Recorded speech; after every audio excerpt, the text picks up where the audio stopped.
Selamat siang. Berjumpa kembali bersama saya Mirna Nurmala di podcast Fakultas Budaya dan Media Frame Talk. Seneng banget hari ini Mirna punya kesempatan buat ngobrol-ngobrol lagi dengan tema yang masih sama dengan objek yang berbeda, bersama Kang Rio. Halo Kang Rio, apa kabar? Halo, assalamualaikum. Alhamdulillah. Alhamdulillah. Relax gitu. Ngopi nggak sih ngeteh ya? Ngeteh. Kalau saya ini ngejamu. Oh iya. Lumayan Kebetulan ya. kalau saya nggak bisa kopi, jadi Oh, gitu. bisa ngeteh. Oh bagus ya, Iya. nggak apa-apa lah ya, sama-sama ada Iya. kafein juga di situ. Iya betul. Oke, Kang Rio, kita akan ngobrol-ngobrol ya seputaran keahliannya Kang Rio nih. Ya. Ya, nggak apa-apa nih saya panggil Kang Rio aja ya. Boleh. Biar lebih akrab. Boleh, ya. mau Nah, Kang Rio mau bebas. tema kita hari ini tuh ceritanya tapi terdengar berat, tapi sebenarnya nggak usah dibawa berat lah ya. Iya, siap. Problematika dan perkembangan video mapping gitu sebagai Oke. artisnya ya. Ya. Siap. Jadi Kang Rio ini teman-teman, beliau ini merupakan artis video mapping yang aktif juga sampai sekarang ya, udah dari 2000 berapa berarti Kang? 2013. 2013 ya. Iya. 2013 sampai sekarang. Itu sekarang ada di PT Sembilan Matahari Matahari, iya. ya, di base-nya di Bandung berarti. Iya, Ya. basicnya di Bandung, Oke. betul, Sembilan Matahari. Nah, pertanyaan awal dulu nih Kak. Boleh. Ceritain gak sih sebenarnya, mungkin ada yang masih bingung terkait sebenarnya hasil karya seni dari video mapping ini apa sih, dan sebenarnya bisa diceritain gak sih sedikit proses kreatifnya kayak apa? Oke. Sebenarnya sederhananya kalau video mapping itu kan karya yang mengkombinasikan antara permainan cahaya yang biasanya digunakan pakai proyektor.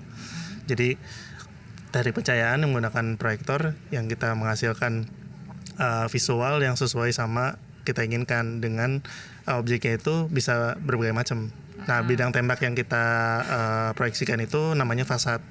Nah, fasad ini bisa apapun, mau bidangnya yang flat, berkontur, atau apapun yang tidak beraturan juga itu bisa sebenarnya. Gedung apa juga gedung, bisa ya. mau pohon kayak, mau apalagi objek-objek yang kayak patung, mobil atau apapun itu bisa sebenarnya. Apapun yang 3 dimensi lah Ya, ya. 3 dimensi itu kita kombinasikan menggunakan teknik proyektor. Itu kita mau mengolah asalnya bidang tersebut itu mau menjadi sesuatu yang baru. Misalkan yang kita proyeksikan itu bidang tembok gitu ya. Tembok itu kan bisa hanya flat aja, atau misalkan dia kotak-kotak misalnya, tile gitu ya. Nah, tembok ini kan kita bisa ngerespon, misalkan mau ngebuat tembok ini jadi runtuh bisa, atau mau ngebangun kembali satu persatu bisa. Jadi itu sebenarnya objek yang asalnya harfiahnya dia apa, kita visualisasikan dengan teknik visual di video gitu. Baik itu 2D maupun 3D, itu biasanya itu yang dinamakan video mapping sebenarnya. Nah, kadang suka ada pertanyaan juga gini, apa bedanya layar tancap sama video mapping? Nah, kira-kira apa coba? Apa ya? Apa coba yang ngebedain antara layar tancap dan video mapping? Kok kayaknya kalau layar tancap kan si videonya emang syuting. Enggak, dua-duanya sama pakai proyektor loh. Iya. Cuma Sama pakai proyektor. si video karya visualnya itu enggak apa ya? Saya juga nggak ngerti sih. Cuman kan kayaknya kalau saya yang tahu ya, layar tancap kan cuma buat nonton film. Iya, betul. Gitu kan, berarti si filmnya ya udah film syuting biasa aja gitu, Iya, karya betul. filmnya. Nah, kalau mapping kan enggak kan? Betul. Ya kan, itu yang kan? ngebedain cuma satu sebenarnya. Merespon. Merespon fasadnya. Kalau merespon si fasad itu iya, ya. fasad itu bidang itu. Misalkan dua-duanya kita taruhlah kain. Kita objeknya kain. Dua-duanya pakai proyektor tuh. Yang layar tancap pakai proyektor, tapi hanya ngeliatin video aja gitu. Yang satu ngebuat si kain tersebut, misalkan ngebuat visualnya seakan-akan itu ngebuka jendela baru. Misalkan dibuat ada sebuah jendelanya kebuka, di dalam jendelanya ada visual apa. Nah, itu merespon si bidangnya. Ataupun misalkan kainnya tersebut mau dibikin visualnya jadi kayak robek, padahal kan sebenarnya tidak robek gitu. Nah, itu yang ngebedain antara video mapping sama layar tancap sebenarnya. Gitu. Berarti ilmu animasinya juga sangat dipakai kan. Ya betul. berarti. Makanya memang sebenarnya video mapping itu lintas disiplinnya cukup tinggi sebenarnya. Jadi kadang suka, ya jadi nggak hanya anak DKV doang gitu ya, enggak. Karena sebenarnya video mapping itu membutuhkan teman-teman dari misalkan arsitek sipil ataupun misalkan interior. Nah itu biasanya juga kita membutuhkan lintas disiplin seperti mereka, karena kalau misalkan dari targetnya ini gitu ya, targetnya adalah museum misalkan. Nah itu kan berarti bidangnya kan banyak tuh di museum, entah itu artefak atau apa itu. Nah kita kan harus membutuhkan orang-orang yang lebih paham gitu. Nah makanya disitulah makanya kita membutuhin orang-orang yang paham tersebut gitu. Jadi makanya tidak hanya anak-anak DKV aja sebenarnya mah gitu. Cuman emang base-nya dari si anak-anak DKV. Betul. Memang kita harus lebih paham juga. Sebenarnya kan video mapping itu karyanya kasarnya gini, mediumnya kan yang berbeda dibanding kayak misalkan film animasi lah. Video mapping itu kita bisa nikmatinnya dengan cara yang tidak biasa sebenarnya, karena kan dia biasanya pertunjukan gitu, show. Nah kita bisa nangkep bahwa misalkan ya contohnya misalkan ya gedung sate lah di video mapping itu. Kita mapping mapping di gedung sate, apa yang kita mau sampaikan di fase tersebut. Makanya sebenarnya kalau waktu itu di Sembilan Matahari kita ngebuat karya di gedung sate. Dulu pertama kali memang kita tahun berapa ya? 2011. Sebenarnya kalau di Sembilan Matahari itu bergelut mulai terjun di video mapping itu di tahun 2010 saat kebetulan CEO kita tuh lagi S2. S2-nya di Newcastle. Nah, tesisnya itu tentang ruang publik. Ya, jadi pas di saat itu memang ngangkat tentang ruang publik, dan kebetulan di saat itu pertama itu di museum Fathahillah di Kota Tua. Dan di saat itu, di zaman itu tuh sebenarnya kita tahu lah ya, itu area yang dulunya tidak seperti sekarang sebenarnya mah, sangat brong sekali gitu. Zaman dulu itu sangat pokoknya belum terjamah sekali, jadi memang pas itu. Nah kita kebetulan pas waktu itu Kang Atun sedang S2 ngangkat tentang ruang publik. Nah mau gimana caranya kita mengintervensi ruang publik tersebut tanpa harus menghancurkan si area tersebut. Jadi kasarnya gini, senimannya itu pengen nyampein aspirasi melalui karya video mapping. Jadi gimana sih supaya menarik perhatian pemerintah untuk bisa government ya, betul ini pas itu ya. Karena memang kan gimana caranya supaya ruang publik tersebut bisa dipakai kembali. Aktivasi jelas, betul. Nah, terurus dan sebagainya. Kebetulan pas itu dilakukanlah acara video mapping pertama itu di Fathahillah, dan alhamdulillah itu sukses ya gitu pas itu. Dan memang di saat itu dan hasilnya itu adalah pemerintah mulai melek dan akhirnya benar-benar merevitalisasi area Kota Tua dan bisa dinikmatin sampai sekarang gitu. Ya. Nah, itu salah satunya upaya yang dilakukan gitu. sama. Nah, kita waktu itu memang ngebuat pesannya itu si visual gedung Fathahillahnya dibuat seakan-akan runtuh.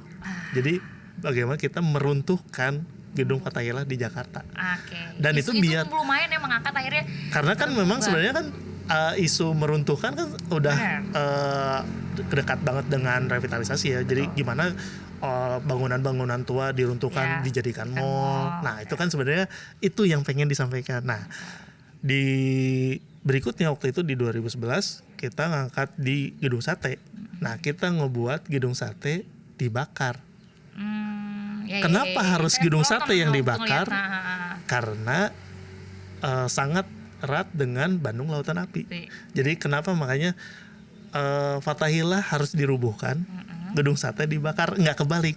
Jadi Fathahillah kenapa sih yang nggak dibikin dibakar? Karena korelasinya kan kurang kesejarahan pun nggak betul. Ke situ. Makanya memang tidak apa ya, kita kalau di Sembilan Matahari memang tidak kalau mau buat karya tuh tidak selalu pengen ngasal aja gitu. Jadi kita memang benar-benar berdasarkan riset juga gitu. Jadi nggak, biar karyanya itu benar-benar sesuai sama apa yang kita respon di bidang tersebut gitu. Pertanyaan berikutnya nih Kang, menarik banget kan tadi yang ngelihat dari akhirnya menghasilkan karya dari sebuah isu-isu yang memang Iya. ada gitu ya. Nah sekarang melihat dari kondisi sekarang nih, sebenarnya kan saya sejujurnya ya, tadi pertanyaan kita di off air itu kan ya, emang perkembangan atau mungkin kalau musik nih ya, saya Iya. sebagai musik kan banyak ke festival-festival musik udah Betul. macem-macem, malah sponsor-sponsor pasti yang ngejar ke situ ya. Nah, Iya. tapi kalau untuk si industri ini sendiri gitu ya, si video mapping itu sendiri itu sebenarnya kayak gimana sih di Indonesia? Kalau di Singapura malah udah jadi jadi apa ya, tahunan jadi acara ya. tahunan. Kita udah tahu lah Singapura Night Fest itu udah sering banget, Iya, tiap tahunnya nah, selalu ada gitu. kondisinya ini kalau di Indonesia, di Bandung kayak gitu ya, apa Iya. ya Akang lebih tahu, bisa nggak dikasih Nah, share? kalau kebetulan memang kalau di Indonesia kita sempat ngebuat namanya acara Jakarta Light Fest di 2024. Nah, itu memang kita tahun lalu. tahun lalu 2024 itu pertama kita ngebuat event Light Festival dan juga kita mengangkat kompetisi antar nasional sekolah. Banyak yang ikut, join. betul, yang banyak. Ya, berarti Nah, itu banyak juga ya sebenarnya seniman. Sebetulnya memang banyak waktu itu dan kita memang mengejar, kenapa sekolah itu kita mengejar generasi muda. Anak sekolah bisa. Anak-anak Udah banyak. SMK kuliah itu banyak banget yang ikut sebenarnya. Oh ya. Dan memang anak masuk- SMK tuh ada sendiri ya, ada jurusannya sendiri. Sebenarnya bukan jurusannya sendiri ya, tapi Sudah mungkin ada peminatan. jurusannya multimedia, tapi mereka Peminatannya ada ke yang situ. itu gitu. Oke. Nah, kita ngebuat Autumn Menyala waktu itu di Jakarta Light Fest di 2024. Nah, animonya cukup besar waktu itu memang. Nah, memang kita waktu itu berbarengan dengan acara Jakarta Light Fest memang tidak sebesar Singapura Light Fest. oke. Karena kita memang baru pertama kali Itu untuk tapi mengadakan. didukung sama government-nya. Betul. Tapi memang acaranya memang terfokuskan di area Kota Tua. Ya. Jadi di area Kota Tua, masih di Kota Tua itu karena kita memang dulunya Arahannya ke situ, sejarahnya ya, di ada di situ. 2010 kita mapping pertama di sana, dan kita mulai mencetuskan untuk bikin ya udah Jakarta Ya, Light Fest Jakarta nih Light pertama Fest di di situ. Jakarta gitu, di Kota Tua. Nah, animonya memang cukup besar dan banyak sekali pasti dari anak-anak kuliah itu yang ikut dan ikut seleksi itu banyak banget. Sebenarnya sampai akhirnya yang terpilih waktu itu adalah 9 finalis gitu. Oke. Nah, kalau dibanding dengan Singapura memang kita Masih baru jauh. masih jauh lah ya. Sebenarnya kan kita baru mulai ini tuh dari 2024 gitu. Nah, di Bandung sendiri sebenarnya ada awalnya itu di ITB Light Fest Oh, kita bela. Itu Ya. tahun berapa ya? 2024. 24 juga. Nah, 2024. Nah, ITB Light Fest lahir lalu tercetuslah untuk di tahun ini itu ada namanya Bandung Light Fest di 2025. Udah Sudah terlaksana itu di bulan kemarin bulan kemarin ya. di Laswi, Oh, Laswi yang- Heritage. Oh, Heritage. Oh, Ya. iya. Nah, itu memang animonya itu cukup besar juga karena memang pas itu ada kompetisi juga sama. Jadi sebenarnya kalau perkembangannya tuh kita memang kalau untuk Festival of Light itu baru memulai ya. Baru memulai. Dibanding Oke, dengan negara-negara lain yang sudah bermain. Misalkan lah contoh ada di China itu Chongqing. Nah, Chongqing Festival itu sama juga. Di Rusia ada Udah dari kapan gitu? Betul, ada Light Art Festival juga di Jerman. Apalagi kalau yang paling terbesar di dunia itu di Rumania. Oh, biasanya IMAP itu jadi Bukares. ininya, jadi Ya, jadi kayak apa ya? influence-nya apa Ya, disebutnya? mungkin acara the biggest like fest in the world itu International, ya internasional itu udah Di banyak Rumania? sebenarnya. Oh, Ya, di Rumania itu salah satu IMAP di situ. Bukares namanya. Oh, Dan itu oke. kita memang waktu itu, dan alhamdulillah setelah kita ngebuat Jakarta Light Fest, kita diundang sebagai juri di IMAP Bukares gitu. 9 Matahari 9 diundang. Matahari ini. Ya, 9 Matahari ini diundang karena kita udah pernah mengadakan si Jakarta Light Fest Autumn Menyala itu gitu. Nah, baru memang karena Tapi berarti di tahun-tahun ini ya gitu. Seniman Indonesia juga udah dilihat dong. Udah Sebenarnya betul. dilihat, ya kan?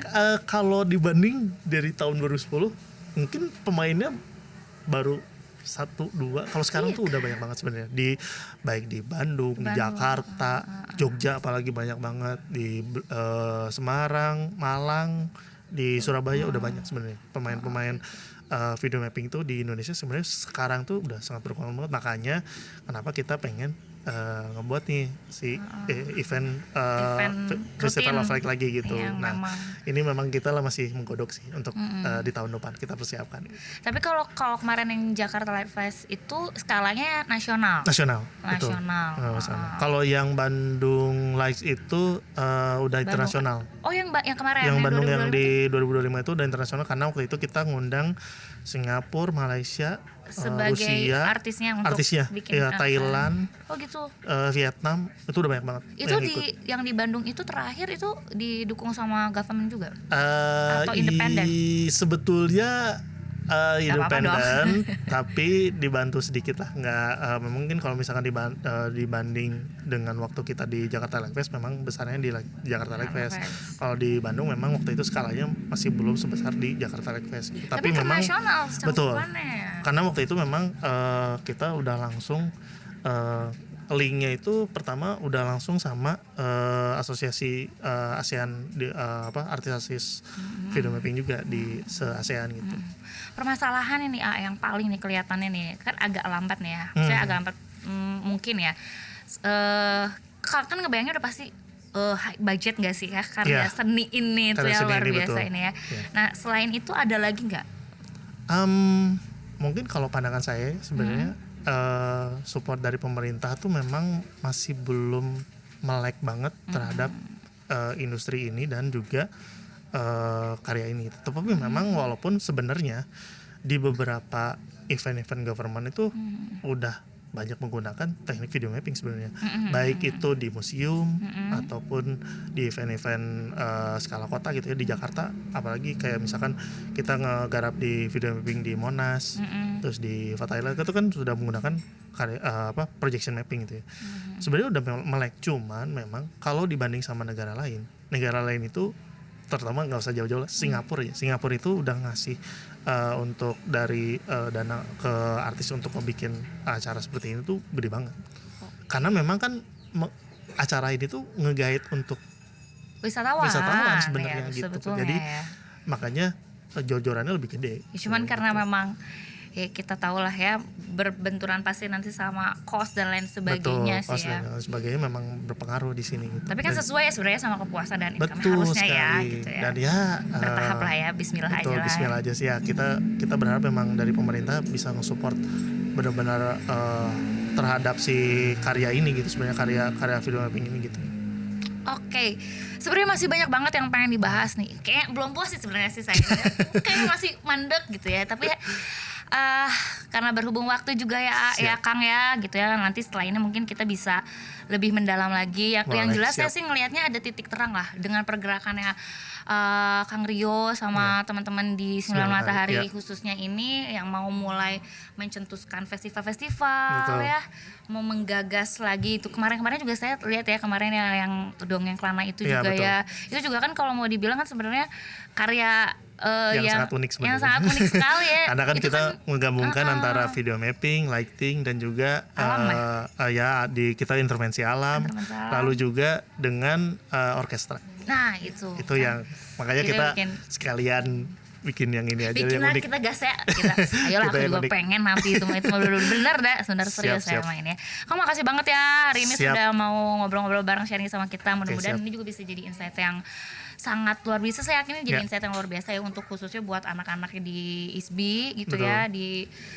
umumnya untuk yang lain juga ya. Harapannya nggak cuma di wilayah ya, harapannya juga nanti dari institusi juga bisa memberikan dukungan. Betul. Jelasnya ya dari untuk sebenarnya kalau di akademis sih sebenarnya gini ya, harapan saya mah media ini tuh udah hampir harusnya mah udah mulai pada melek kesini juga. Jadi udah pengennya tuh udah bukan media yang new media art lagi disebutnya, tapi udah salah satu sampel media yang bisa digunakan juga. Jadi bukan hanya animasi aja, film aja, tapi karya ini tuh bisa dipakai juga gitu. Betul. Dan sangat banyak banget peluang untuk kolaborasi dan elaborasi. Betul sekali. Betul. Oke, makasih Kang. Siap. Sekali lagi makasih. Senang banget pokoknya harapannya nanti kita bisa kerjasama bareng tentunya. Siap. Amin. Oke, mudah-mudahan kita bisa ketemu lagi dan jumpa lagi di episode yang lebih menarik di podcast Fakultas Budaya dan Media from Frame Talk ya, dengan tema-tema yang lebih menarik lagi, dengan narasumber-narasumber yang lebih keren-keren lagi. Sampai Siap. jumpa. Terima kasih. Terima kasih.